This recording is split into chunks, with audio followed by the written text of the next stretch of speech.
ubwa nyuma yo kumara imyaka 15 bari kutendeka abana bato kuzana umupira no kuzentaranta zabo Mbarara Sports Academy nibeeyongyera kugunjura entaranta mu cyanga cya Bugwizoba okubasa kubahwera kuzanda timu y'Ageihangwe ya Uganda Cranes. Waza kureba mu kushamba umupira mu Western Region Mbarara Sports Academy ngiye kucira abazana umupira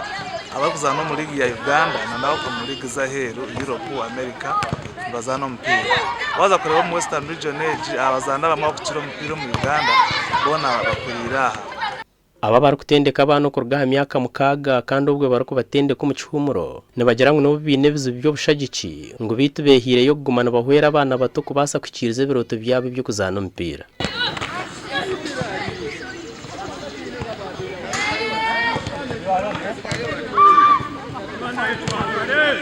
Bamwe habazana barabiro mu itendekere nka Brian Ahebwa Kaka Omonyi Ivan Yimsibwe n'abandi bayorekera umutinda ha club hamwe na timu y'Ihanga kandi bamwe habazana bariyo no batendekwa no bore ko muhimbo.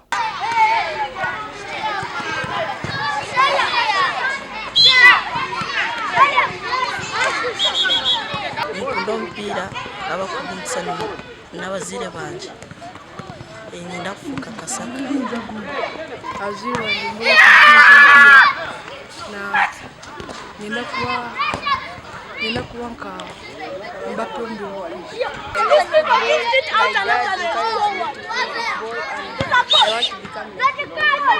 obwire bw'enyuma turebere Western Region itari represented ku national team convention ngira no kugira ngo nkayito nko mu Western tuna academies zinche zikocinga abana b'umupira